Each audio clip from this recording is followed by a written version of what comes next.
কয়েকটি আসনের ফলাফল নিয়ে আপনার জামাত বলছে ভোট ভালো হয়েছে, সুস্পষ্টভাবে ইলেকশন কমিশনের কাছে নালিশ জানানো হচ্ছে, এমনকি জোটের একজন সহযোগী জনাব নাহিদ ইসলাম তিনি প্রয়োজন আবার আন্দোলন আমার হুমকি দিচ্ছেন, সেইটা আসলে আমরা পুরনো সংস্কৃতিতেই ফেরত যাচ্ছি কিনা? জি, অসংখ্য ধন্যবাদ।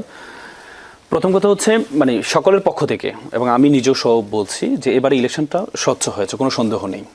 ইলেকশন সুষ্ঠু হয়েছে, কিন্তু ইলেকশনের বিষয়টা নিয়ে যেখানে ফল গণনা পর্যন্ত আমরা ছিলাম, হ্যাঁ, যেখানে প্রশ্নটা সেখানে সেটা হচ্ছে গণনা এবং হচ্ছে আপনার ঘোষণার ক্ষেত্রে কিছু কিছু আসনে যেমন আছে এনসিপি থেকে একটু আগে সাংবাদিক সম্মেলন করে ওনারা কিন্তু বলেছেন, সজীব ভুঁইয়া বলেছেন 2008 সালের যে ইলেকশনটা, সেই ইলেকশনে বিএনপিকে 30টা আসন দেওয়া হয়েছে, সেখানে 32% ভোট এই বিএনপি পেয়েছিল, আর পার্থক্য ছিল মাত্র হচ্ছে 10 থেকে 12% পার্থক্য ছিল, কিন্তু আসনের ক্ষেত্রে প্রায় পার্থক্য হচ্ছে 230টা আসন আওয়ামী লীগ পেয়েছে। মানে হচ্ছে যে জোট, এই জোটে 77টা আসন পেয়েছে। কিন্তু আপনি যদি দেখেন, আমার কাছে একটা ইকুয়েশন আছে, আপনার 53টা আসনে মাত্র ভোটের পার্থক্য 2 থেকে 5,000 ভোট পার্থক্য, মাত্র 53টা আসনে পার্থক্য হচ্ছে 2 থেকে 5,000 ভোটের পার্থক্য। হ্যাঁ, এই যে পার্থক্যের ক্ষেত্রে এখন প্রশ্নটা আসলো কিভাবে? আসলো হচ্ছে এভাবে, আমরা যখন গতকাল কি দেখেছি, আপনি যে মির্জা আব্বাসের আসনটা দেখেন, ওনার আসনটা কিন্তু একসময় ভোট গণনা বন্ধ ছিল, এবং কি বলা হয়েছে ওনার যে ব্যালট পেপার, ওনার যে ওনার এই ধানের শীষে যে মার্কাটা এটা নিচে ছিল, নিচে থাকার কারণে যে পাশে যে ফাঁকা ছিল ওই ফাঁকায় সিল দিয়েছে, এগুলোকে কাউন্ট করা হয়নি।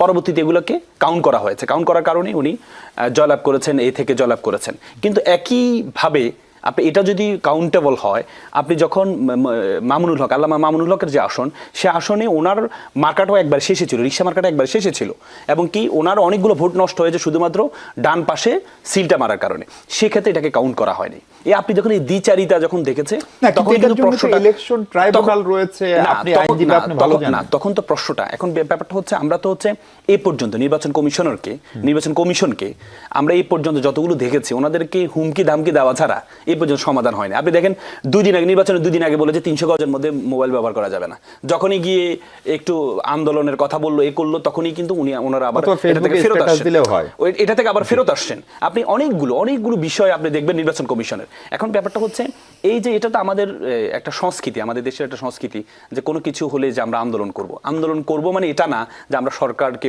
মানব না, নির্বাচন মানব না, আমি আপনাকে আরেকটা প্রশ্ন করতে চাই, যেহেতু গত অংশে আমি আপনাকে পাই নাই। জামাত বরাবরই, জামাতের জোট বলে এসেছিল যে 91 মডেলের ইলেকশন, শেষ পর্যন্ত কি এটা 91 মডেল ইলেকশনই হলো? কারণ আমি নিজে জামাতের করেছিল, তারা ক্যাবিনেট ফর্ম করে পেরেছিল এবং শেষ পর্যন্ত আওয়ামী লীগের ভরাডুবি হয়েছিল। না দেখেন, আপনার 91 মডেল কোন অর্থে বলেছিলেন? আমি মনে করি না, এটা জামাতের পক্ষ থেকে বলা হয়েছে এই জন্যই, আপনি দেখেছেন এই গণঅভ্যুত্থানের পরবর্তীতে ইলেকশনগুলো, গণঅভ্যুত্থানের ইলেকশন হয়েছে 91 ইলেকশন হয়েছে, এবং 90-এর যে ডাকসুর যে ছাত্রদলের যে ভূমিধস বিজয়, সেটার কারণে পরবর্তীতে 91-তে একটা যেখানে আওয়ামী লীগ ক্যাবিনেট গঠন করে ফেলেছিল, তখন কিন্তু হচ্ছে পরবর্তীতে দেখা গিয়েছে ছাত্র দল হয়েছিল। পরবর্তীতে 91-এর ইলেকশনে যেখানে ক্যাবিনেট তৈরি করে ফেলেছিল আওয়ামী লীগ, পরবর্তীতে বিএনপি কিন্তু সে সংখ্যাগরিষ্ঠতা পেয়ে ক্ষমতা আসছে।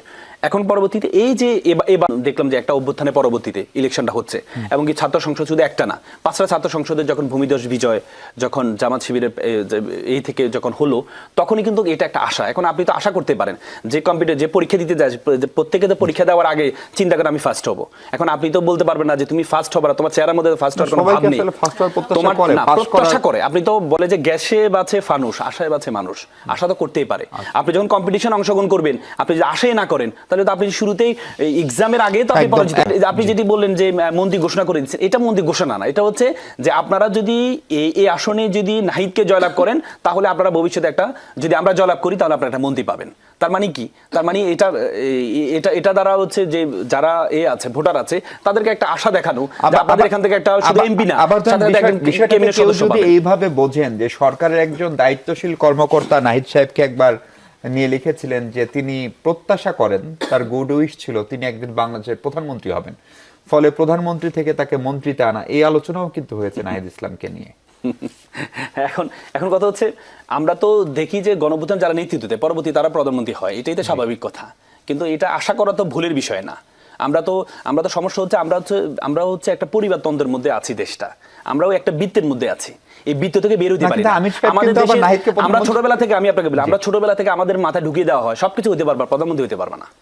মানে আমাদের মধ্যে আমরা এই 35 বছর যে ক্ষমতায়ন আমরা দেখেছি আমাদের মাথার মধ্যে ঢুকিয়ে দেওয়া হয়েছে এখনো পর্যন্ত। আপনি দেখেন যে কিছুদিন আগে তারেক রহমান সাহেব বলেছেন যে শেখ হাসিনার ছেলে মেয়েরা ইচ্ছা করলে রাজনীতি করতে পারে। তার মানে কি পরিবারতন্ত্রটা তোমার পরিবার যদি না থাকে, তাহলে আমার পরিবারতন্ত্র যদি থাকে, বিপরীতে যারা আছে তাদের সাথে তো আমি টিকতে পারবো না।